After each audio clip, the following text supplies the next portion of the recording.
Ah ben, je l'ai pas vu, hein. Non.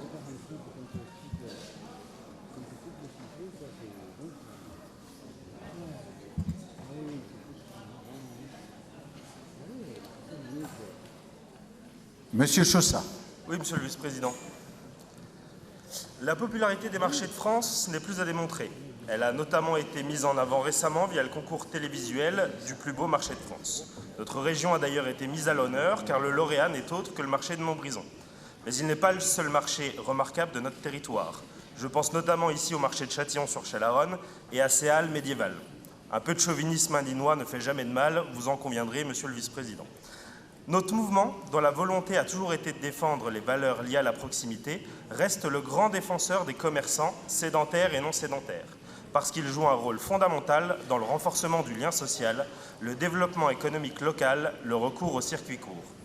D'autant plus qu'il y a aujourd'hui une réelle attente où l'humain, la relation directe et de confiance, la qualité de l'accueil, la qualité des produits, le besoin de conseil redeviennent des valeurs essentielles de l'économie et de la consommation. Soutenir les marchés et les commerçants non sédentaires apporte une véritable utilité en termes de dynamisme économique, d'aménagement du territoire, de soutien à la vitalité de la ruralité. Mais c'est également le moyen de soutenir de manière active la production agricole, artisanale et même industrielle de nos territoires. En effet, la vente directe ou semi-directe, c'est le meilleur vecteur pour assurer aux producteurs des marges satisfaisantes, leur permettant de vivre du fruit de leur travail. C'est pourquoi il paraît indispensable d'assortir les subventions régionales d'une garantie que celles-ci serviront d'apport aux producteurs locaux. Et nous vous demandons que ce critère fasse partie de la future convention.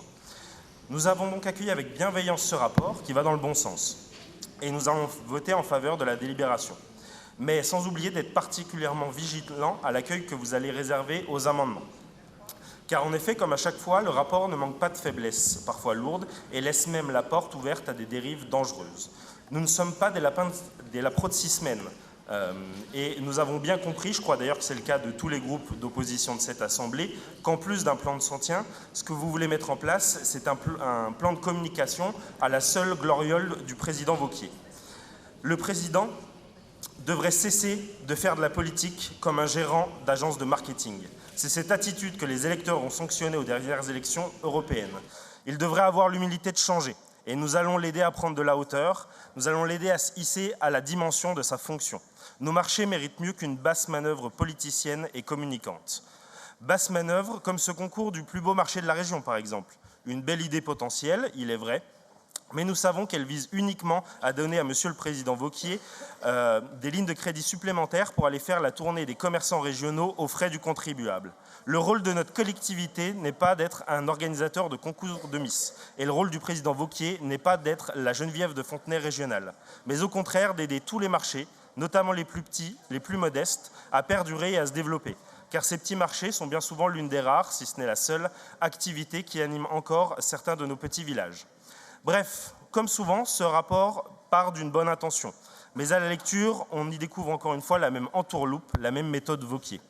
Vous vous emparez d'un sujet de fond, d'une vraie attente des citoyens, vous y répondez en partie et apportez parfois des solutions qui font sens, nous en convenons. Mais vous ne pouvez vous empêcher d'y adjoindre des lignes de crédit supplémentaires qui n'auront qu'une seule finalité, servir la communication du président Wauquiez. Comme je vous l'ai dit, nous allons vous aider à prendre de la hauteur. C'est le sens de notre premier amendement. Acceptez-le et vous ferez preuve, une fois n'est pas coutume, de hauteur d'esprit, aptitude dont nous ne doutons pas que vous êtes capable, mais nous attendons encore des preuves. Je vous remercie. Très bien, merci. Madame